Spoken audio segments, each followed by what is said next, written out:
há 18 anos atrás, eu não lembro exatamente, eu fiz contato com um ser estelar físico. Eu estava com um grupo, éramos 5 pessoas ou 6, entramos numa trilha e veio um ser masculino, começou a falar com a gente. A gente escutou assim, parem. Aí, paramos. Desliguem as lanternas. Aí desligamos. E aí, ele começou a falar, a gente não entendia. Não entendia, era uma voz metalizada, meio... uma voz enrolada, a gente não entendia. E a gente falou, vocês podem sintonizar a nossa frequência para que a gente entenda? Porque aí é que tá. Eu vou fazendo uns paralelos, tá? Só para explicar para vocês. Fica à vontade. O que acontece? Quando esses seres, eles têm que eles têm que se fisicalizar o máximo possível, se tornar densos o máximo possível, eles têm que cair a vibração para que a gente consiga interagir. Certo. Então... Porque eles são uma vibração superior. Então, por isso que a gente hoje fala muito assim, a gente tem que levar a nossa vibração para entrar em sintonia com esses seres, porque eles não vão ficar baixando. A gente tem que elevar a nossa, entendeu? Essa época, eles ainda baixavam mais. Mas agora a gente tem que se utilizar. Então, a gente pediu para eles ajustarem a nossa frequência e o ser masculino continuava falando, a gente não entendia. Até que entrou o ser feminino e começou a falar e a gente começou a entender. Ela tinha uma voz, eu não vou saber reproduzir, mas a voz era melodiosa. E ela falava como se ela cantasse, assim. Era era, não sei dizer, mas ela era uma voz que tinha doce. Um canto. Tinha um canto. E aí, a gente perguntou, vocês são quantos? Somos 4, 2 casais. Aí perguntamos, da onde vocês vieram? Orion. Aí ela falava assim, Orion. Orion. Aí a gente perguntou assim, nessa época, eu achava que eles vinham de nave, paravam, sabe? Aquela visão linear do negócio. E aí eu perguntei assim, vocês vieram como? Eu falei, ela vai responder de nave, né? Teletransporte. Teletransporte. 18 anos atrás. Se hoje já é difícil, você imagina aquela época. Aí eu fui com a segunda pergunta, porque eu era meio que a interlocutora do negócio, né? Sim. Aí eu perguntei assim, quanto tempo vocês demoraram? Milésimos. Cara. Agora, eu não perguntei isso, também nem me ocorreu, mas se eles estavam numa nave e fizeram teletransporte pra cá, ou se eles estavam, sei lá, onde, em Orion. Na casa deles. Não sei, porque eu acho que também não vai fazer diferença. Sim. Aí... Nisso, aí eu falei assim, eu quero ver o frontal, porque tava muito escuro, a gente via a silhueta, e eu falava assim, vocês podem acender o frontal de vocês para eu ver onde vocês estão? Porque eles têm um frontal? Eles acendem o terceiro olho aqui. Ah. Só que eu achei que ia sair um filetinho de luz, assim, falei, bom, vai sair um feixezinho, tipo de laser, pensei eu. Sim. Cara, na hora... estourou, como se fosse uma bola de futebol, prata. Não luz. Fez barulho, mas foi como se tivesse feito, porque eu tomei um susto, que eu senti uma descarga na hora, assim, do tamanho susto que eu levei. E ali, eu acho que todo mundo se assustou junto, e o negócio deu uma oscilada, energeticamente. E aí eu só ouvi ela falando assim, mantenham a frequência. Nisso, o contato acabou. Aí, mas preste atenção. O contato acabou. No dia seguinte, voltamos para a trilha, o mesmo grupo. Isso eu só fui perceber há uns 2 anos atrás, tá? Eu não tinha percebido isso até então. O contato, ele continuou da onde ele tinha parado. E me levou a pensar no seguinte, a história de como a gente percebe a nossa realidade linear. A realidade não é linear. A gente entende como uma linha reta, passado, presente e futuro. Só que tudo acontece de maneira espiralar no agora. Vocês já ouviram isso? Já. Tipo, como se fosse... Não é uma linha. Não é uma linha, não é passado, não foi ontem.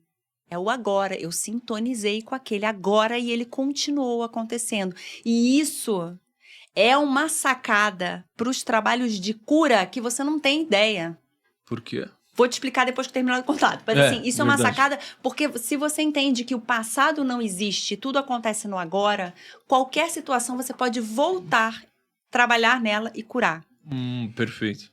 E aí o contato, ela chegou, continuou da onde tinha parado. E aí eu lembro que eu falei pra ela assim... Então esse contato tá acontecendo até agora. Está acontecendo até agora. E ali eu falei pra ela assim... Perfeito. Não, é muito... Gente, quando a gente começa... E aí você vê, né? Porque todo mundo quer as respostas pra ontem, quer a cura pra agora, quer tudo pra... né? As pessoas são imediatistas. Eu demorei, talvez, 16 anos pra entender isso. Que aconteceu comigo. É um processo circular, então. Espiral. Espiral. Ele é espiral. As dimensões acima, que a gente chama de futuro, nosso eu superior, está no futuro. Que são espirais vibracionalmente para cima. Uhum. E ali, eu falei para ela assim, vocês podem ativar a gente para... Não, quando você voltou pro mato no dia seguinte. Não, eu voltei para o mato no dia seguinte. O contato continuou. Eu não lembro todos os detalhes, assim. Sim. Mas eu tô contando para vocês as partes que foram mais significativas. Aí eu falei para ela assim, vocês podem ativar a gente para prosperidade, amor, saúde? Aí ela falou assim, ativaremos para o que precisam. Caminhem na mata. Aí continuamos andando. Não parem. Continuamos andando. Aí a gente sentia como se fossem pedregulhos caindo. A gente escutava, sentia tipo uma vibração assim. Bum! Bum! E andando. Porque você não pode parar para olhar, porque não tem nada caindo. Sim. Isso é uma sonoplastia que acontece. Uhum. E aí, nisso, aconteceu a cena Disney. Surreal no meio do mato. Disney. Efeito especial nível máximo. Desceram como se fossem milhares, milhões, não sei. Era como se fossem feixes de luz laser. Mas muitos. Chama ativação da malha. Que eles fizeram assim, ó, na mata. A sensação que eu tive foi que eles entrelaçaram e fizeram assim em segundos. Cada um enxergou de uma cor. Eu enxerguei verde, o outro enxergou prata, o outro enxergou rosa. Cada um enxergou de uma cor. Cada um do seu grupo. Isso era a época de Orkut, tá? Sim. Era a época de Orkut, só pra vocês se situarem nas linhas de tempo. Mas assim, era a época de Orkut. Tem muito tempo. Lá pra 2005, assim. Ah, por aí. Ó, meu filho nasceu em 2004. Esse meu contato aconteceu, meu filho devia ter uns 2 anos e meio. Pô, a gente tá velho, hein, Rosa? Mas o que eram esses feixes de luz Era na sua vida? ativação. Eles ativaram a gente. E aí uma coisa importante que ela tinha falado. Passou um compromisso. Compromisso que a gente tinha, na época de Orkut. Despertar a humanidade. Eu falei, gente, despertar a humanidade? A nossa internet naquela época era discada, gente. Sim, a galera nem falava sobre coisa fit, né? Não, e aí eu falava assim, gente, despertar. Falei, megalomaníaca, total. A gente comia assim, bolacha. Completamente louca. Querendo que eu desperte a humanidade, megalomaníaca. Sim. Eu achei muito louco o negócio. Bem utópico, assim. Né? Mas assim, peguei, quem não estiver acompanhando meu raciocínio, o que eu fiz nessa época? Peguei a informação de despertar a humanidade e enfiei na gaveta. Sim. Falei, problema dela. Não sei fazer isso. Depois as coisas foram acontecendo, né? Sim. Então, até que já chegou hoje, e tá em podcasts para ajudar a despertar as hoje pessoas. Você entende o porquê que eles falam português. Sim. Uhum. Você entende por que a gente começa a entender os processos de cura, até que eu falei da uma coisa acontecer e tudo tá acontecendo no agora. Eu queria que você entrasse nisso. Como que o processo de cura, ele pode... Essa informação pode ajudar no processo de cura? Por quê? Olha só, eu trabalho muito com registro acástico, a mesa Merkabah, mesa estelar arcturiana e tal. Todos vão partir... O registro acástico, o que você faz? São as memórias de todas as suas vidas. Tá. Que acontecem todas no agora. Porque o conceito vida passada tá ficando ultrapassado. Você pode entender que são realidades que estão acontecendo. Ou seja, o agora não é só o agora do que aconteceu na minha vida atual. Não. Você, numa outra... eu fui, sei lá... Eu fui sacerdotisa do templo de Ísis no Egito. Lá Isso não é passado. 3.000 a.C. Então, assim, não é passado. Então, assim, você começa a acessar histórias, você acessa uma vida, entre aspas, passada, vou usar esse termo porque é o que a nossa mente consegue entender. Então, assim, você entra numa vida passada onde você descobre que você... Não sei, enfim, teve alguma coisa aconteceu de muito ruim, que hoje você tem traumas que reverberam de lá, tá? Que, assim, o que acontece? Quando a pessoa vem, por exemplo, no atendimento de registro acástico, ela coloca as questões principais. Então, ali, eu falo, o que vocês podem me mostrar sobre isso? Então, vão aparecendo cenas, informações, pessoas que, às vezes, estão relacionadas, estavam lá atrás e estão relacionadas na história dela atual. Então, o que a gente faz? A gente vê a história, faz a leitura dos registros e trabalha nos registros. Então, quando eu vou trabalhar, eu peço que o campo se abra e que seja trabalhada todas aquelas questões que estão aparecendo na raiz e todos os entrelaçamentos. Então, quando você entende que a partir de um trabalho como esse, você está acessando memórias de um campo que tem relação com o que você tem dificuldade hoje, seus bloqueios, seus desafios, você começa a curar. Quando você cura essas histórias, você está curando o seu agora. E automaticamente, as suas possibilidades de futuro mudam. O que são essas possibilidades de futuro? São suas linhas de tempo. Você colapsa, termina com algumas linhas de tempo, onde você continuaria naquele processo, e você abre novas linhas de tempo, porque você já se torna uma versão reconfigurada de você mesmo, ressignificada. É como se você fizesse um efeito Mandela em si mesmo. Na verdade, um efeito borboleta seria, porque assim, você altera lá e automaticamente aquilo vai reverberar no campo. Então, você vai mudando as configurações de toda a sua estrutura e não para por aí. Porque automaticamente você muda todas as histórias que estavam entrelaçadas, essas pessoas, e você está alterando toda a sua consciência coletiva monádica. O seu campo, que é a sua presença, eu sou o seu eu superior, e todas as partes da sua família cósmica você está modificando. Porque se você se torna uma versão mais atualizada de quem você é, você está mudando um campo que não é só você aqui agora. Não é só você terceira dimensão. É você em diversas outras realidades. Nossa, influencia em todas. É o efeito borboleta que você falou. Tem um efeito borboleta. E aí, gente, isso é fascinante, porque a gente começa a entender que a gente pode curar as nossas mazelas. Isso é um olhar diferente. Você olhar para aquela tua história, você entender que era o que você tinha para fazer naquele momento, era daquela forma, e tá tudo certo. Não tem nada de errado. Mas agora você reconfigurou, você aprendeu. O que não acontece com a gente dentro da Matrix, porque a gente tá sempre revivendo o mesmo script. Mesma historinha. Então, vocês entendem que, assim, quando a abertura dos véus já começou, desde a época da convergência harmônica, em 1986, 82, onde, naquela época, o campo já começou a modificar, a gente começou a entrar mais plenamente no cinturão de fótons. O que seria a convergência harmônica? O que acontece? A transição planetária, que até vocês vão abordar magicamente no evento. Sim. A transição planetária, o que ela é? É o sistema solar. Aí vem a história até do calendário maia, que existe a noite galáctica e o dia galáctico. Isso na história da nossa galáxia, né? Então, assim, o nosso sistema solar, ele vai andando. Todos os sistemas vão andando. Sim. E a gente passou pela era de Leão, a era de Peixes, onde nós estávamos submersos na noite galáctica, que era assim que os maias intitulavam. Noite galáctica, por quê? Porque a gente passava numa zona da galáxia escura. Então, o ciclo completo são 25.600, não sei quantos anos. 26 mil anos, vai. Então, a gente passa pelo dia galáctico, 13 mil anos, noite galáctica, 13 mil anos. Mais ou menos. Tá. Isso aí, números arredondados, tá?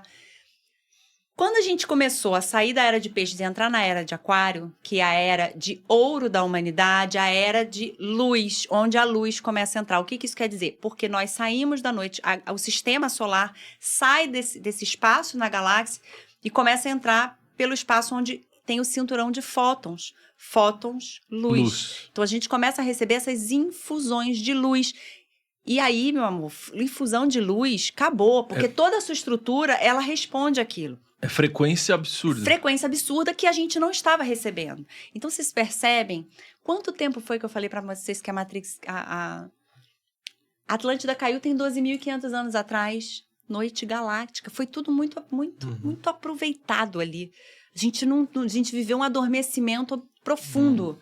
E ali a gente começa agora a entrar nesse cinturão de fótons. A gente começou a entrar, acho que em 1980 e pouco.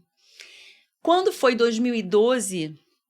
a gente já estava com parte da galáxia, da parte do sistema solar, nosso já estava bem dentro do cinturão. E aí começaram a dizer em 2023 para 2024 que a Terra já estava na quinta dimensão. Começaram a dizer que a gente já estava na era de Aquário. Por quê? Porque a Terra realmente já estava no cinturão de fótons. Já tinha adentrado. Então, a gente começa a entrar na era realmente de luz, que é a era que tudo começa a chegar. Foi em 2023 a 2024, Não, isso foi 2023, eu acho que até antes, talvez 2022, 2023, foi que começaram a dizer que a Terra entrou no cinturão de fótons. Então, assim, essas datas, elas não tem como a gente falar em nível cósmico, assim, com essas datas, mas, assim, tecnicamente estamos no cinturão. Então, começa a vir informação. Então, agora... Eles estão numa corrida, a gente vai voltar para a linha de tempo da humanidade. Eles estão numa corrida ferrenha para fazer o processo degringolar. Porque a humanidade está começando a enxergar. O que acontece? Aí eu vou contar para vocês a parábola do quarto escuro. Mas, ou seja, então por isso que chama transição planetária. Transição planetária. Porque a Terra está entrando nesse cinturão de fótons. Entrou nesse cinturão de fótons. Que influencia a frequência da Terra, que acaba influenciando o ser humano. A Terra já está vibrando em quinta dimensão. Quem vai... Aí, o negócio é o seguinte, a gente continua. Não é, eu quero ir embora desse planeta. Não, meu amor, você veio para cá. Você veio para cá para ascender com a Terra. A gente tem que fazer o quê? A gente tem que lembrar. O que a gente precisa fazer agora não é evoluir, a gente tem que lembrar. Porque a partir do momento que a gente lembra, o nosso potencial, o nosso DNA está recebendo luz. Nosso DNA que estava apagadinho desde a época da Atlântida, começou a voltar a acender. 12 camadas, 12 filamentos, e a gente tem o 13º, que é o filamento crístico. Então, a gente começa a receber luz, o DNA começa a pulsar ali. E a gente começa... Entendam que são estruturas que todas elas conversam. Registro acástico, chakras transpessoais, que são... Os chakras, a gente tem os 7 que ficam dentro do corpo. E a gente tem os transpessoais que ficam fora do corpo, que são muitos, tá? Mas assim, basicamente, os mais importantes. A gente tem o Estrela da Terra, que fica uns 15, 20 centímetros abaixo dos nossos pés, que traz a ancoragem com a nossa realidade aqui. O Estrela da Terra é importantíssimo. Ele fica onde no nosso corpo sutil? Não, ele fica abaixo, Ele fica uns 15 a 20 centímetros abaixo dos nossos pés. Tá. Na época dos Homo capenses, que eram seres que tinham a estrutura de crânio alongado, eles tinham o chakra causal e o coordenador, que ficavam dentro da estrutura desse crânio, que eles ficam aqui para trás. Entendi. Só que eles foram desativados. O Estrela da Terra, esses dois foram desativados, o Estrela da Alma e o Portal Estelar. O Estrela da Alma é o que conecta com o seu eu superior, o Portal Estelar conecta com o cosmos. Então, a gente recebe, isso é um túnel de luz que a gente recebe informação. Na Atlântida, tanto o nosso DNA quanto esses chakras transpessoais, eles foram desativados. E as nossas capacidades cerebrais são de 3%. 3%. Caramba, só isso. Uma ervilha. E aí... Por que eles foram desativados? Desculpa. Eles foram desativados com adormecimento, porque a Atlântida sucumbiu. Então, assim, acaba com tudo. E ali os gatilhos foram sendo ativados, mantém esse pessoal tudo dominado aí. Terra de Marlboro. Então, assim, mantém o pessoal dominado. Por quê? Porque eles vão se alimentando do sistema. Entendeu? É um sistema de escravidão. A gente não é o escravo como o escravo da época da escravidão mesmo. A gente é o escravo moderno. Então, eles se aproveitam, eles usam essa energia porque eles se nutrem. Esses seres se alimentam de densidade. E aí, entramos no cinturão. Isso, o que está acontecendo? O despertar. O quarto escuro é o seguinte, você está num quarto escuro durante sua vida inteira. De repente, acende uma vela. Você vai começar a ver o que antes você não via. Acende uma lâmpada de 20, 30, 40 watts. Você vai começar a ver muito mais coisa. Então, o que está acontecendo agora é essa luz que está entrando nesse quarto escuro. A gente está vendo. E a gente está vendo principalmente as nossas sombras. Porque isso é reflexo do que a gente vê no coletivo, que não tá legal. Por isso que o pessoal tá doido. O pessoal tá enlouquecido. Porque o pessoal tá enxergando o que não consegue ver. Só que eles acham que é o outro. Eles acham que é o planeta. Eles acham que é o governo. Eles acham... Isso somos nós. Caraca. São as nossas sombras que a gente precisa agora se concentrar em curar. Então, a gente está ativando o DNA, a gente está ativando todas essas estruturas e automaticamente você começa a lembrar que você não é um ser terrestre, você não é um ser físico, você é um ser que tem diversas estruturas e potenciais, você só não lembra. Então, eu gosto de falar o seguinte, nós não estamos aqui para evoluir, nós estamos aqui para lembrar quem nós somos.